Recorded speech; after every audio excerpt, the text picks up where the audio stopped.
Good afternoon. Welcome to the Higher Ed Reality Show. We promise we're not going to do any bad singing or any good singing, no Kardashian-like antics, but we are going to have a tremendously fun time. I am so pleased to be here with my Fab Four. And let me first ask them very quickly just to say their name and where they're from very, very quickly, just in case you haven't checked your app recently. Meng? Hi, my name is Meng Chen, professor at Princeton University. My name is David Harris. I'm the editor-in-chief for Connections out of Rice University. Usman, I'm the co-founder and CEO of No. I'm Adrian Senior, and I'm responsible for the team that leads Open Class. Thank you, guys. So this title is really that this is the reality show, right? Because who would have guessed that higher ed would be like it is 3 or 4 years ago? And I'll just kind of ask you in random order, but I really want you to know is like, what is the most surprising thing in your view about where we are today? And let me start with you, David. I would say there's probably two areas that surprise me in higher education. First of all is the rise of MOOCs and how they're becoming increasingly relevant in the education landscape. And as the MOOCs start to provide credit for these courses, their influence will only grow. The second area that has surprised me is the publishers who have been unwilling to consider their IP strategy and their control over content. So if we look at, for instance, ebooks and how students have so much limited rights when they rent or own an ebook.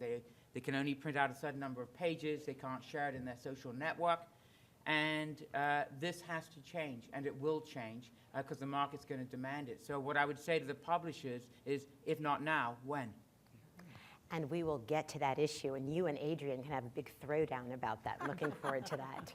Osman, what has surprised you about what's happening right now in the market? I think that the biggest thing, which is extremely positive, is the level of experimentation happening in K-20 across the board. Mm-hmm. And so MOOCs is one of those, so no doubt about it. But we even see in K-12 schools, there's so much activity going on across the country that it's really no longer an issue of if, it's become when and how are we going to do this. Mm-hmm.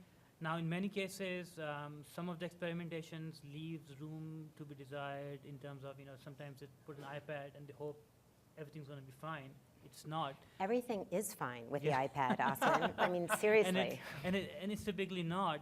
But what's really going on is that this is now clear indication that fall of 2013 is when the upward swing of education going digital across the board, not just in higher education, will be taking place. I think if you take a look at the project by LA Unified that's just coming out, it's incredible. I mean, $40 million just to do a pilot, another $400 million after that to roll out devices across entire LA Unified school district.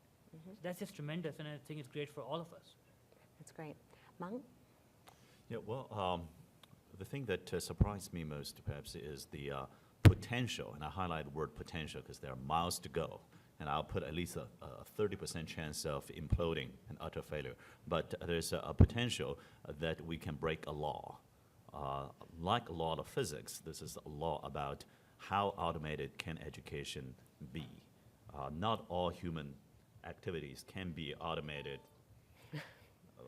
We were just discussing we need an app intelligent, for that. intelligent phone turning off is not automated. But for education, for learning and teaching, there is a big question mark on how big and effective can it be.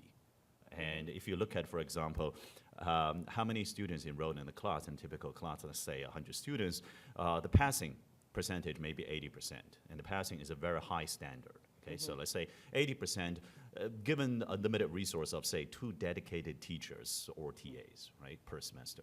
If you look at Walled Garden model of a variety of universities, then maybe they got 1,000 students in a class, but then the passing rate may be, 30%.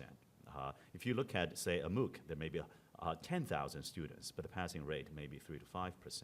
So in the end, order magnitude-wise, we're talking about a couple of hundred students per unit of 2 human beings over 1 semester. And that graduation number is what I call a lot of G. The law G is constant.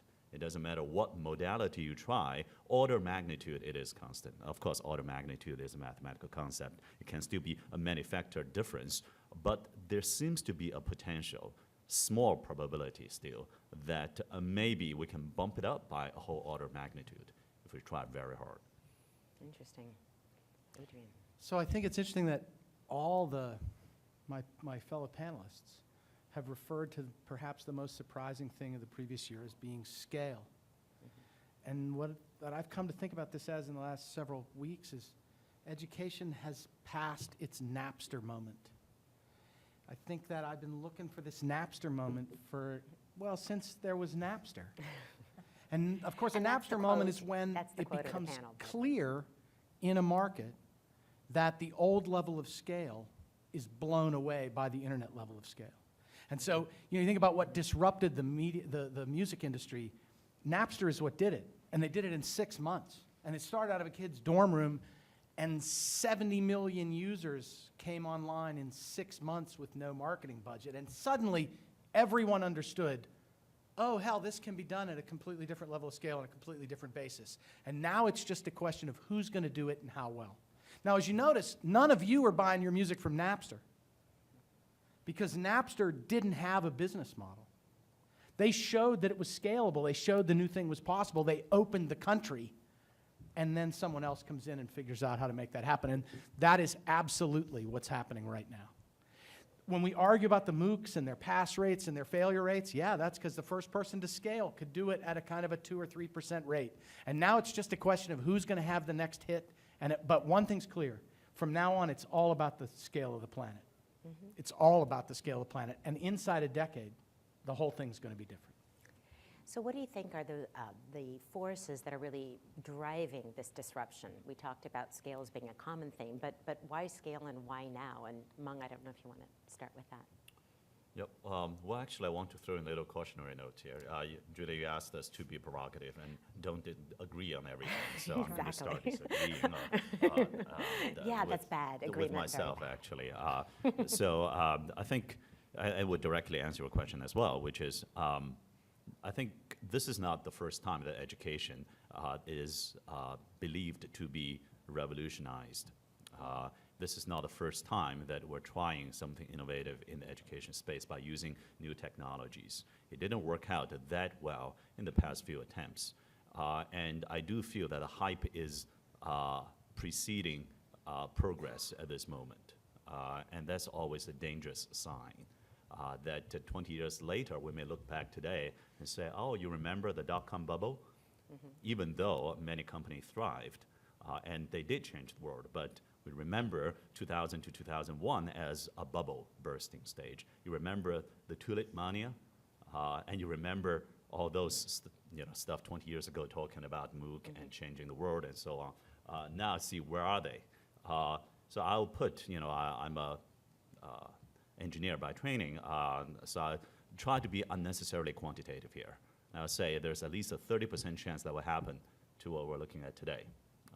Because I think the forces, back to your question, so far is really driven by the fact that certain technologies with Facebook generation, YouTube generation, and your ability to have LTE streaming device and so on is changing the way people consume education content. But what is harder than flipping classroom is to flip students' mentality. And what is harder than providing a platform is to provide passionate teachers who care. So unless we change human beings, and we change the way that students learn, and we change the way that we hold teachers accountable in a transparent way, I think there's a big chance that none of the technologies in the end will get to where we would like to be. Now, of course, if the bar is much lower, let's say the kids are on Facebook anyway, might as well know the existence of something else, then sure, we'll be wildly succeeding. We are already. But if the bar is much higher than that, as what we have heard so far today, then I think there's really a lot of things to do in changing people. Very interesting. Osman, what do you think is in the air now that's making all this possible? Fear. Absolutely. It's a fear of being left behind. It's a fear of being the one who didn't get it. It's fear, it's one of the motivators, along with greed, that gets humans being going. And I think right now it's fear because we haven't figured out many of the models, so it can't be greed. So, so I think it's a lot to do with that, but that's one thing. The second thing that what's happening here is it's the right place and the right time kind of environment. It's starting all the way from mobile technology and cloud, so the basic infrastructure is coming together. It's coming together with the right kind of user experience for people. I mean, even kids using all these touch devices, that's a step in the right direction of people being able to move towards it. So all these things which are coming together along with slowly, but for sure, publishers are beginning to open their content more, it's getting more interactive. And when you combine all these things together, that's when change, I think, comes together. Look, from our perspective, when we were starting No, this was, early 2008, the iPad wasn't even announced.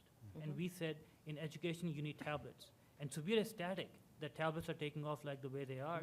But at the end of the day, it's really going to be the smartphones which will drive eventual global change in education, where a kid will be able to take a $30 Android phone anywhere in the world and get a top-class education. That's where this thing really, really goes. But it's the environment and the setting, and obviously budget crisis was a great catalyst in this whole thing. Andreessen Horowitz, Kleiner Perkins, all these guys getting into the game helps a lot. It's interesting that in 2006, 2007, there was hardly any money being put into education. When we were raising money for Chegg, education was the E word in Silicon Valley. You said it, you're like, whoa, stop back. But then, even before this mobile technology, consumerization of education began. People began to see, all right, we don't always have to deal with the red tape in the districts. You can go to consumers. So things like that begin to take place. And I think this is the right place and right time moment for education to take the leap forward. I mean, I have no doubt about it. Dave? I think what's really driving change is economics. And the economic model is broken. If you're a student today and you are using, let's say, a Pearson organic chemistry book, it can be $280. A recent PERG study shows that 6 out of 10 college students are forgoing those purchases. So clearly it's broken. Then we hear about the affordability gap of tuition rates, and you see the rise of MOOCs. So if I was an investor in this space, I'd look at that and I'd say, prices are going down. How should I invest accordingly? And we've got to be very, very mindful that the market is vast, but the market of the consumer is not exceptionally wealthy. And we have to come up with strategies that can meet their needs and democratize content. It's interesting, a couple of you guys discussed kind of the economics and the budget crisis, and I was just looking at some statistics, and between 2008 and 2013, New York's education funding was reduced by 14%, California, 29%, Arizona, 50%. We're number one, and I'm just going, where's Mississippi when you need them? And so, I mean, the innovation, certainly from our perspective, is driven by many different things, but also it's this cold, stark reality of can't count old times anymore, right? So, Osman, could I ask you to talk a little bit about kind of this broader global context? So if we look at any OECD ranking, any PISA ranking, the United States does horribly. No matter how you slice it, the United States is doing badly. Do we care about that? And if so, how do we approach improving American competitiveness? So look, we absolutely have to care about this because we have to, as a nation, worry about how are we educating our kids for the global workforce, because the world is only getting smaller. But I also tend to be a little bit on the fence on this, because yes, we have to support the standard because there isn't another one to look at. So you got to go with the one you have. But you have to look at the data more carefully, because comparing Finland to the US is comparing Palo Alto to California, right? So you have to look at the numbers a little bit more carefully. I don't think we can say, let's look at everything from the top level and that's how it should be. You have to see what's happening with low-income families in those countries. What are the percentage? Look, the US got into this problem back in 1995. The US was number 2 in the number of graduates being output in the world, and now they are, I think, number 19. But in the US, graduation rates went from 33 to 39%, but the rest of the world came from 19 to 39%. So the rest of the world had a much bigger gap to cover as well, because the US was so far ahead in higher education. So you have to care for this, absolutely. I think, this is something which the US government should use to say, look, we want to have certain rankings by a certain time. In the next 10 years, we want to be this. Almost like, get to the moon moment on for education. But it's important, but we have to be very careful. You just can't take Finland and another small country in Europe and say, let's compare it to the big old US. Meng, what do you think about this issue? Well, I think clearly we have to care a lot about this. I don't know exactly which data you're referring to. It's harder for me to comment exactly on, how U.S. is ranked exactly. At the same time, That's right, you're precise, I'm sorry. the- We're bad in practically Well, every ranking. I should have a few more. Good thing you only have one professor on the panel, because if you have two, then they'll never come to actually talk about anything that can be even self-consistent. But I think what is also important is that to realize that most people in the world would agree that America still has the most innovative minds, still have the most entrepreneurial spirited workforce, and still has the highest chance of transforming the global future society. And so where's the disconnect, right? I think part of that is because U.S. opens its borders to immigrants. And therefore, even though some of our K-12 education needs a lot of repair, we take smart people from around the world and bring them over here to college, to grad school, and through a variety of visa processes, give them a chance to stay here. And the vast majority of them do stay here. I think that helps a lot. And that trend's still going on. So that might be a potential disconnect there. So again, I think it comes back down to this. I forgot who said this. It could be von Bismarck, that everything eventually boils down to the kindergarten teachers, to the elementary school teachers. So I think holding teachers accountable in a way has a figure of merit that can be transparent, and you can look at those data and say, all right, not only students have to take exams, teachers have to take exams, and there's a proper consequence to the better teacher and the worse teacher. And I think training the teacher and holding teachers accountable is by far the most important thing if we want to have this long-term sustainable model beyond just relying on bringing people from other countries. I agree with you. One thing I'll say, it may be faster to get parents to care more than to get change all the teachers. As taking a consumer approach to the whole thing, how do we get parents involved? I think that would have a bigger impact. Because we are seeing this already where parents are going into school and saying, why aren't you going to digital textbooks? Why are my kids carrying these big heavy books? And the schools are like, oops, we better look into it. So we can do a consumerization of education and get the parents involved. I think things would move a lot faster than trying to get the unions and everyone to move. They're big organizations, they have the challenges.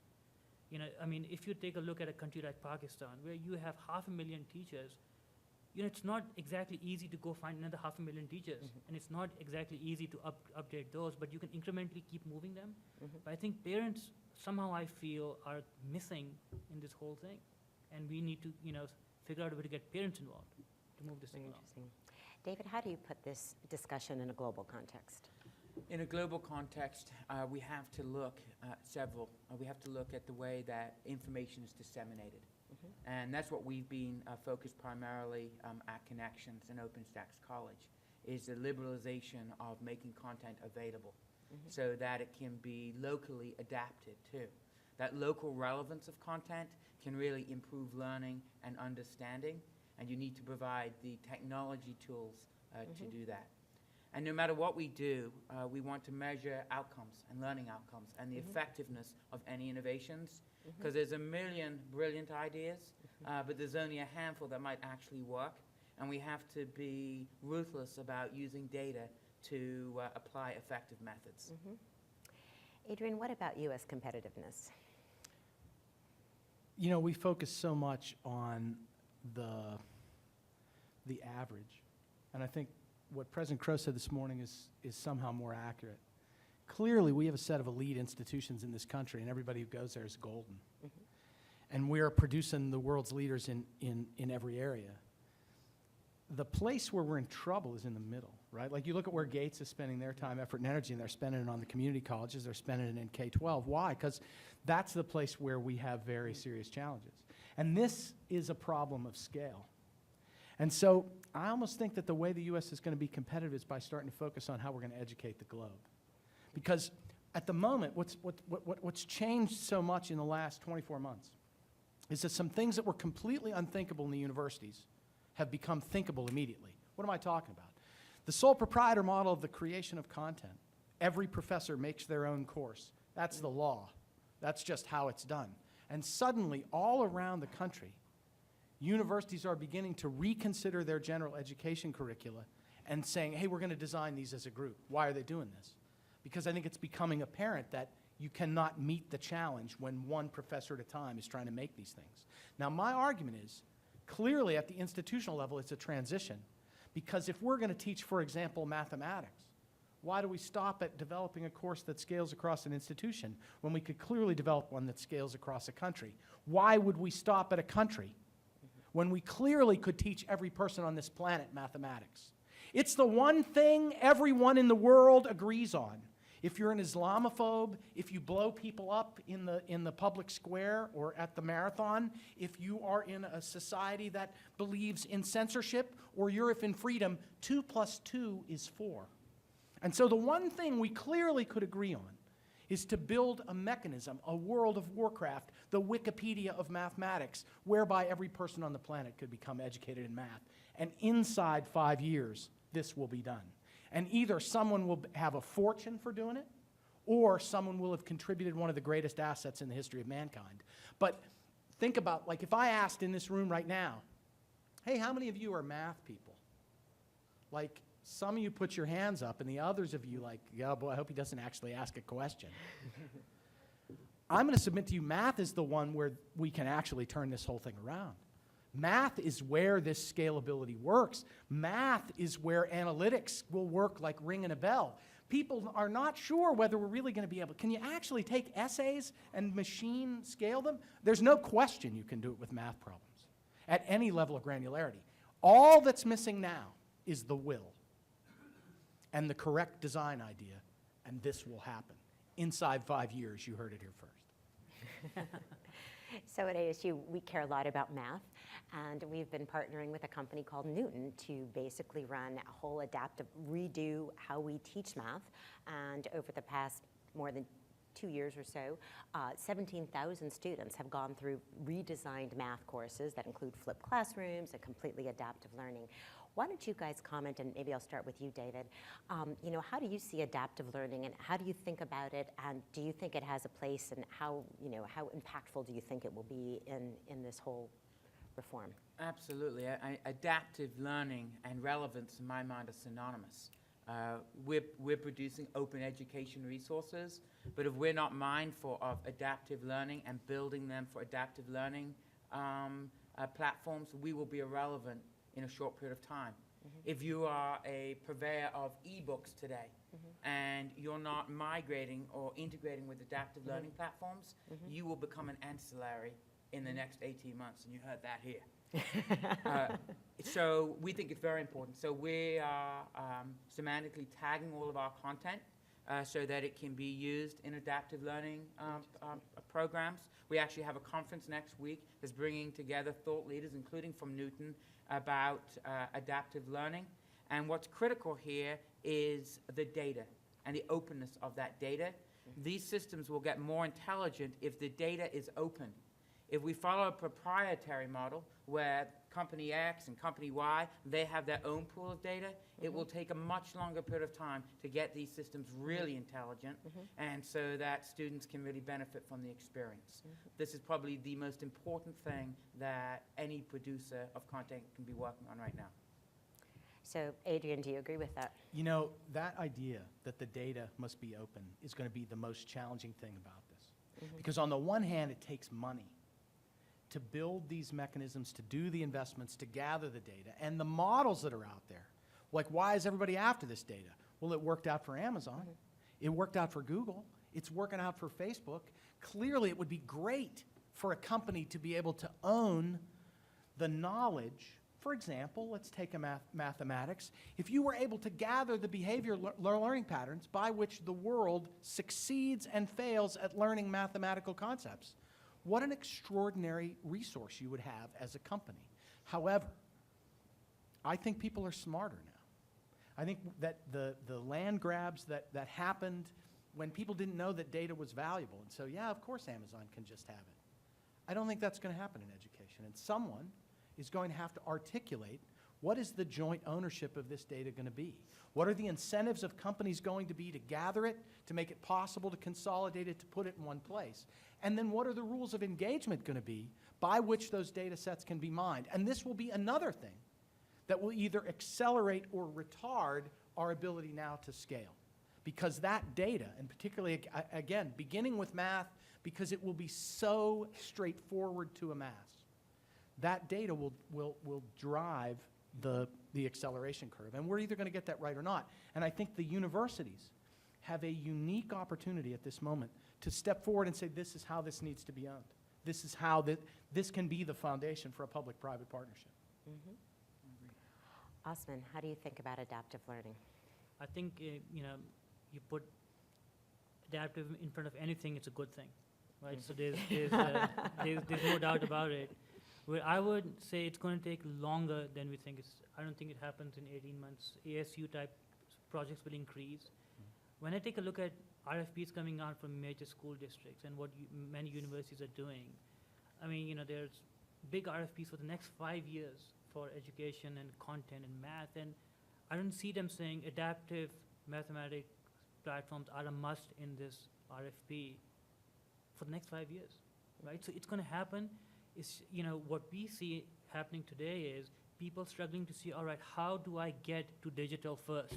Can I take the first step before you change all the content on me? That's going to take 3-4 years to get there. And then on top of it, innovation will begin to incrementally come on top of it, where experimentation will begin. There will always be pockets everywhere. I'm not saying adaptive is excellent. I mean, there's no doubt about it. How it's going to scale from what we see happening in the market is going to be actually, it's going to be different.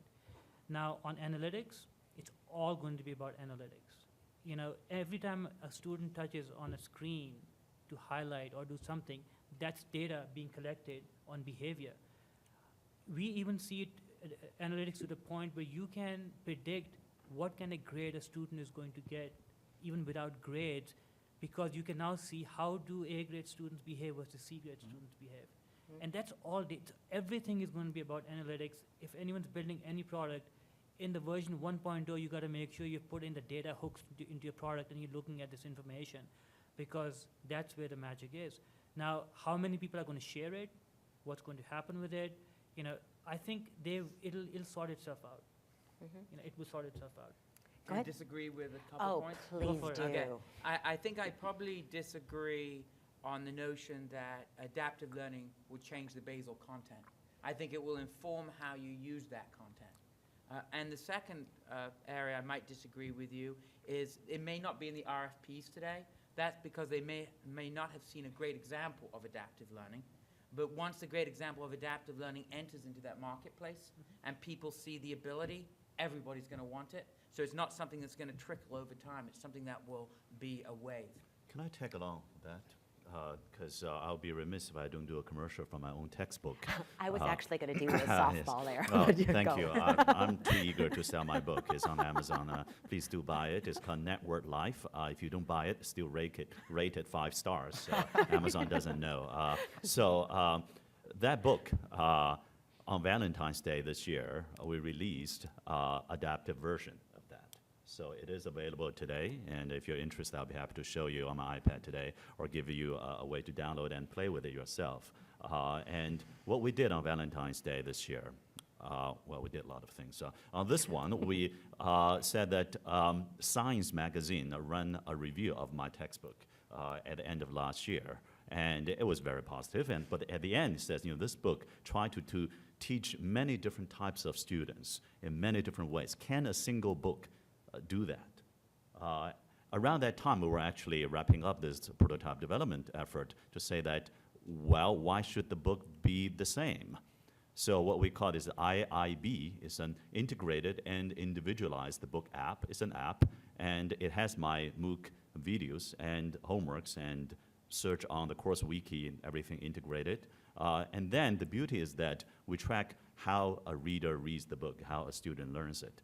And then you will be reading a different version of the book. We have dozens of the same book, or should I say not the same book anymore. We live in parallel universes, as some theoretical physicist postulates, and it's all transparent. So we don't know that in other parallel world there is another summit going on, and they're all talking about non-adaptive learning. We don't know. So in this case, different students are reading different books. They don't even know that they're reading a different book. And then to run the analytics, we had a survey, asked a whole bunch of questions, very useful feedback. One question is, between IIB and a standard Kindle or ebook version, is IIB much better, same, worse, or much worse? So A, B, C, D, E, 5 choices. Among those with a lot of math background, 100% said much better or better.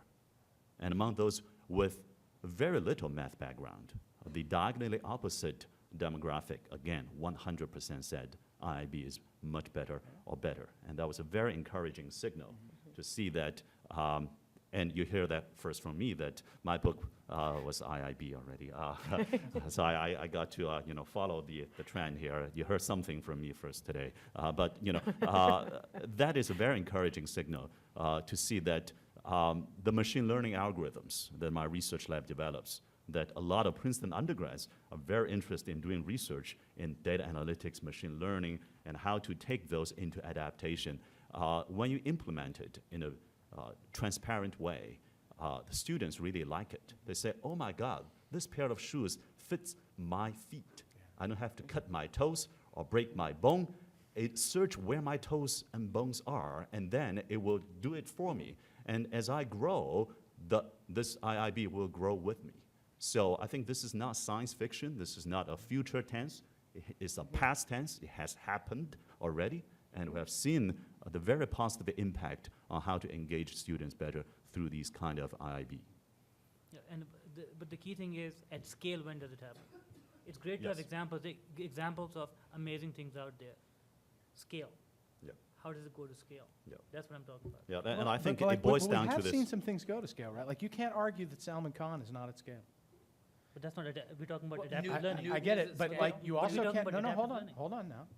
If you look at Khan, what's the first step is to deploy content. The second step is to begin to deploy metrics against that content Sure. and to begin to gather that content. Yep. And the next step after that is analytic treatment that grows over time. And we have reached places where the scale is sufficient to gather the information. So I agree with everything you just said. My only point was on adaptive learning. I would point to ALEC. That's going to take a little bit more time. I would point to McGraw-Hill in the education post-secondary education division. They have a partnership with a company out of ALEC, which I believe was out of UC Irvine, and that has been deployed for many years at scale, and that certainly has adaptive components with it. It's widely used. I want to highlight again the need for really dedicated teachers. For example, I made different versions of the same MOOCs video. I had to spend more time, because otherwise we cannot change video if there is no video to be changed into. So I have to spend more time to write more text and record different kinds of video. And all kinds of combination is what lead to dozens of different versions of this book app.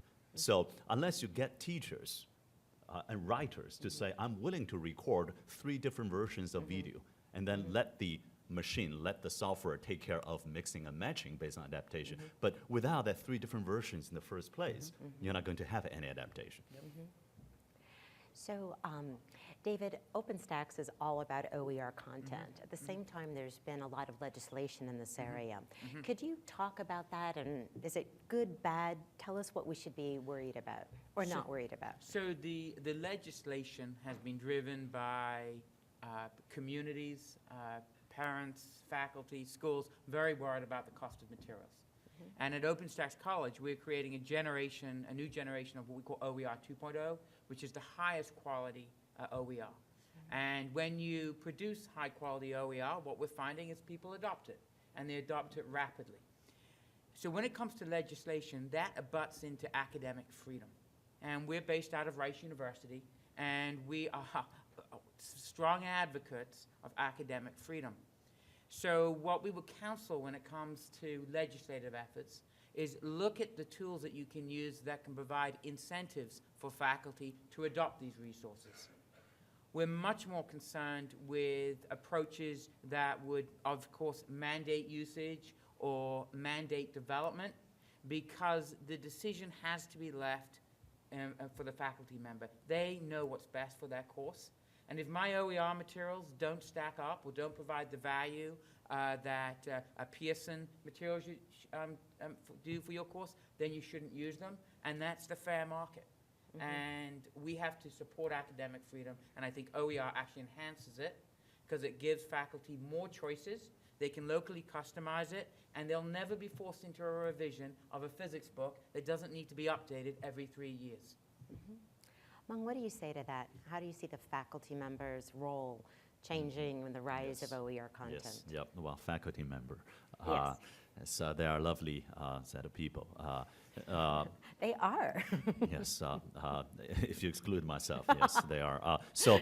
I think faculty, first of all, have to look at, there are the science and engineering kind of faculty whose teaching is more easily put into this new mode of delivery of content. And there are also a lot of humanities, arts kind of faculty.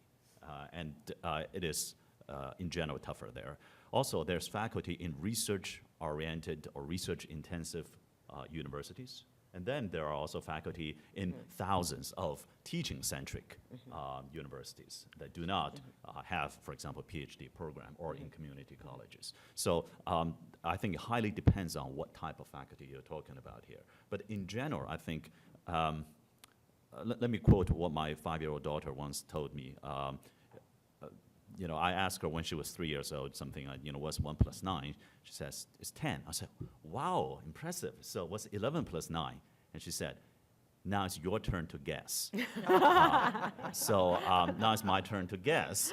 I thought she was calculating the adding number. But anyway, guessing is good if you get it right. So I don't know. I don't know, actually. I only know, for example, within Princeton, there is a faculty committee assembled purely for the purpose of investigating what should this, for example, no teaching outside policy, what does that imply now, right? Who owns intellectual property now, right? Are we talking about, you know, if there is any revenue, you know, how do we share that? And if there's a cost, how do we share that? And if it's burdened by the university, then should the university own it or not? You know, there's just, you know, and how do we look at hiring future faculty and future TAs? What's the balance? There's just so many open-ended questions. Well, the good thing is that people are working on it. I really don't know how different universities and different faculty committees will come out to react to that. For example, I think Princeton's own faculty committee on this matter is still debating and discussing, and there should be a report coming out, and probably it will be in public domain, I don't know, in about a couple of months' time maybe. So anyway, it's your turn to guess now. Osman and Adrian, you guys work closely with universities, and Adrian, obviously you come You know, long so, experience. so if the trends continue, I think faculty or teachers, even in K-12, go more towards a coach or a facilitator role. A really interesting notion in K-12 is teachers are not going to go away because parents need to send their little kids away for 10 hours or 8 hours a day, right? They have to send them somewhere. So you lead facilitators, coaches, absolutely. There's no doubt. I mean, it's as simple as that. You know, kids got to go somewhere, period, right? So now the funny thing is when I was in college and I graduated in '93, most of the best faculty really did only want to do research. They didn't want to teach that much. So I might think this is a good thing for them, that now they actually get to do more research, and you know the courses can be recorded and run again and again.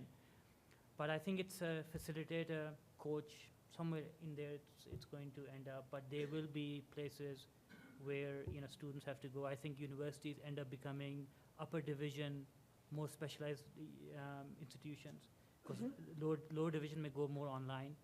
So things like that, but if trends continue, coach, facilitator.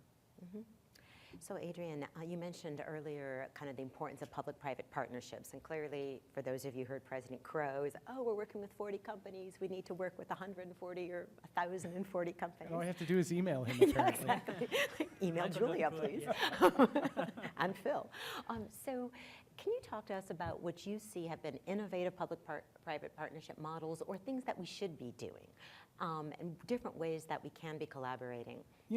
This is one of the reasons I think this conference is so important and that this institution is so important, is that President Crow has understood from the very beginning that to be successful at incorporating technology into the institution, you would have to do it in a partnership basis, that the only way to harness things. And so ASU is an early mover in things like Google Apps, in the partnership that they have with Pearson around their online program. These are places where the institution has partnered in a responsible way with a commercial provider in order to dramatically accelerate the institution's impact.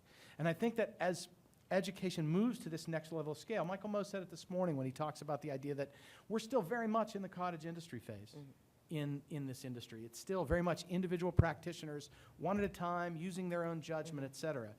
Inside the span of the decade, it's just inconceivable that somebody doesn't put out a math course at global scale that can show, all right, if you come with these qualifications and you do these things, you have a 9 out of 10 chance of passing this course and attaining these outcomes. There's just no question about it. And so as that debate begins to change from, well, this is a great place with a terrific reputation and your uncle went here and your brother went here, to what is it that makes people more effective and is it measurable? I think that there are very many disciplines where this is going to be manifest. And when that happens, the only way to compete is to do what Michael said this morning. You have to allow these things to enhance your practice, and you have to get orders of magnitude better as a result. So we talk about the role of faculty. Clearly, faculty learned that they didn't have to write their own books, that using textbooks was a way for them to better leverage their time. The kinds of scalable technology solutions that we're talking about emerging now would be massively empowering to faculty whose primary job is teaching. And then Michael also, I think, I mean, look, obviously, huge Michael fanboy. Everything I say is just a reiteration of what he says. But he said this morning, what's going to make the super rock star faculty member? They will have an active research agenda that is dramatically shaping the country, and they will couple that agenda to an educational initiative that allows that education to translate to scale, so that they are coupling people to their research activity. So very clearly they're going to emerge this class. Andrew Ng, Peter Norvig, Sebastian Thrun, they are the forefront, the beginnings of the people, these rock star teachers who will be known as massive practitioners and the leaders of the research agenda, and also at the same time the leaders and the communicators of an educational agenda. And the possibilities for the improvement and enhancement of education at every level because of these investments at scale will be extraordinary. I think one thing university is very good at is that drinking at frat party is much better on ground than online. By providing a venue and a social network for people to get together, drink, above legal age, that is. Of course. That is something, the satisfaction of which is very hard to obtain through a virtual online world. But that actually, while drinking may be an extreme example, but I think in the end, what university can offer are three things. One is branding, but that doesn't have to be on ground per se. You say the fact that I admitted you, that's just putting this branding label on your head and will go with you forever. The second is a social network of alumni association. Again, that doesn't have to be on the ground per se. The third thing, I think, is face-to-face teaching and learning. Now, before the previous major democratization wave of higher education, higher education was a privilege, usually only affordable by the aristocrats. And you basically are a pupil to the master, and it's very small scale, right? And you get a precept, and you have a one-on-one session with a great master. And there are only 3 students, by the way. But after the last major democratization wave, that is no longer the case in many corners of the world. But I think this may push it in a better way, I think, to say, for example, Princeton has this wonderful residential college system, right? So a lot of the learning is carried out during your lunchtime, your dinner time, and you learn from your fellow classmates about their different perspectives and ability. You learn from precepts from TA and sometimes star faculty directly, maybe not one-on-one, but say very small number with that faculty in that coaching, in that apprenticeship kind of mode of learning. Again, I'll be remiss if I don't do advertisement for Princeton University. So I think that kind of model will shine very well, and people say, that's why I'm paying this tuition for. So what do you think, David? In terms of partnerships, I'll address it from the open education resource space, which is very varied on this. You have what I would call the radical opens. We call them openistas, who... That's a nice term. I like that term. Nice. Who don't believe that they should work with any for-profit entities. We don't believe that's practical. We actually think that's ill-advised. So we do partner with for-profit companies who provide services, essential services around this content to improve it. I see Jamie Karras is here, the president and founder of Sapling Learning. So in physics, we partner with Sapling Learning, and they provide a critical online resource with our physics projects. This does 2 things. It lowers the cost significantly for students, since they didn't have to develop the text. It improves the learning, because Sapling's such a fabulous product. And everybody wins. And we get a mission support feedback. It makes it sustainable. We also just announced a partnership with Wiley, which people thought was very unusual. So this really is about and how we can work to develop these distributed ecosystem that can improve quality and drive down costs. So partnerships are very important. Osman, what are you seeing in the K-12 space in terms of partnerships? You guys have recently done a pivot and doing some additional work in K-12 as well as higher ed. I mean, or take higher ed or K-12 as an example. What kinds of interesting partnerships are you seeing or would like to see? So, in K-12, these partnerships have always been there because publishers are private, been selling to institutions for quite some time, right? So now, is that a partnership or is that a vendor-vendor sure, relationship? Sure. It's a good point. Good point. So we would see partnerships happening with data, data analytics coming back from companies like us to teachers and to schools, administrations, to see what's really happening in my classroom and how we're going to improve it. I think the most important thing we can do from the private side is not try to charge these people for the data, make it available to them, and actually give them simple-to-use interfaces, not just data. Give them the tools for a principal to see, let me see what happened with this teacher or in this classroom. I think if you do that, I think we collectively move forward really fast. So I don't think the notion of trying to sell data as part of business models is going to work. It's just going to be too much. There's too much good in it to try to charge for it. It'll be coming from everywhere, and so you have to to me that should be the way to go. So there's a certain number of investors here in the audience, and I was just, obviously we've been reflecting all morning and yesterday on the incredible influx of capital into the education innovation sector. If you were to advise an investor, where would you tell them to invest? Where do you see the huge money-making opportunities? We've talked a lot about scale, about redoing business models, free content. Where's the money to be made? Adrian? Okay, so Johnny, one note here. Math. The world of Mathcraft is so makeable right now. It's unbelievable. The curriculum is completely understood. The opportunity to measure at a global scale, how effective is this measure versus that measure? This is not a hard problem. Think of its value. Every single university administrator will tell you, what is the major obstacle to graduation and retention rates? It is success in mathematics. Most students come underprepared. The developmental sequence is ineffective. When they take the math course, 50% of them fail, and that is the end of the dream for them.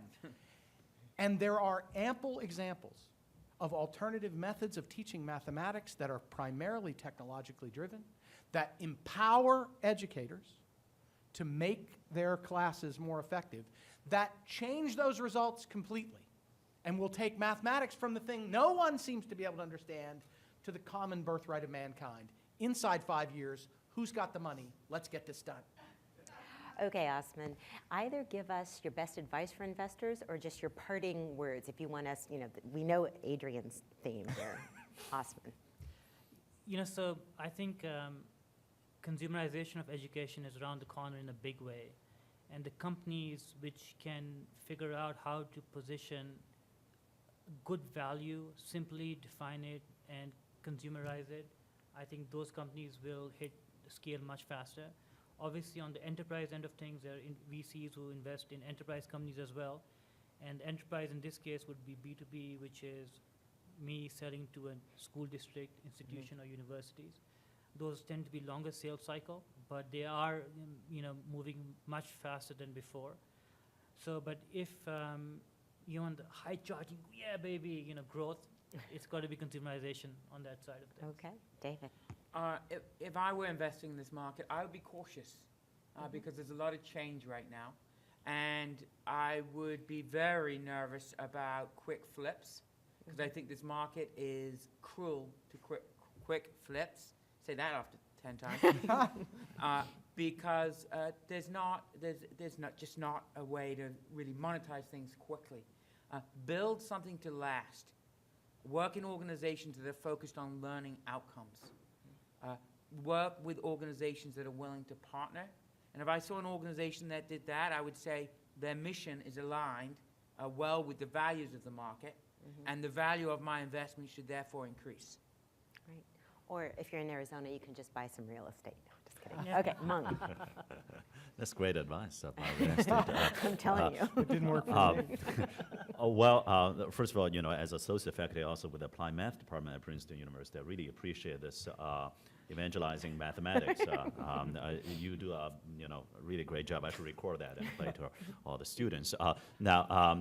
I actually think that investor in the end should just look at the team.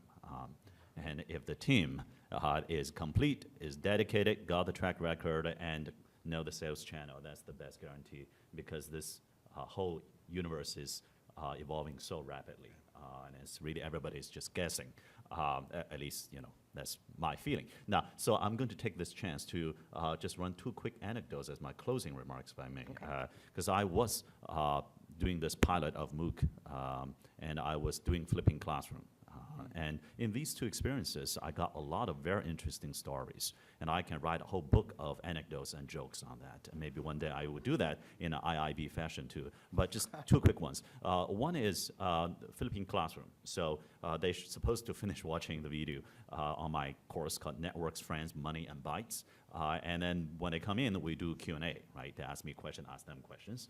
They give me tough questions, these Princeton undergrads, and twice I couldn't answer the questions. So I started thinking, I'm going to explain this. This is easy. And then 3 minutes into writing the equation, the math on the blackboard, and say, oops, I don't know what I'm talking about. So if I were doing a lecture, I'll use a particularly authoritative voice and just zoom, and no one in the audience would dare to challenge me. They'll think, oh, gee, I don't get it, I'm slow. So, but in this case, I have nowhere to hide, and I did what politicians usually do during an interview.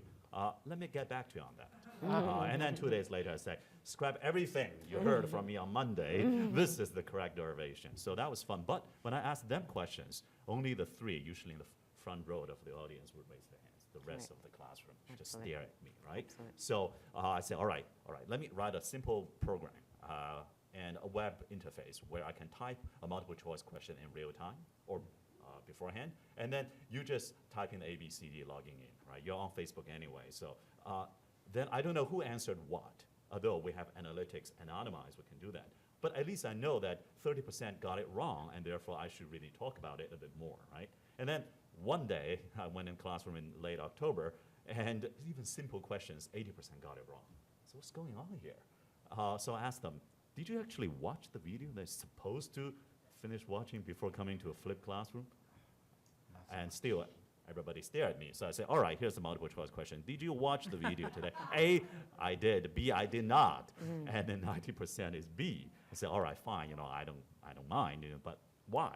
And say, you forgot, actually, this is midterm week. We got a lot of midterms to prepare for. So, my colleague, Jeremy, who's in the history department at Princeton, said something very interesting. He said that if you take away the backbone of learning called lecture, which could be, one way, closed door, open loop and all that, but if you take it away and doesn't place in its place something else, which may take years to perfect, then sort of you take away the spinal cord of this learning and teaching process.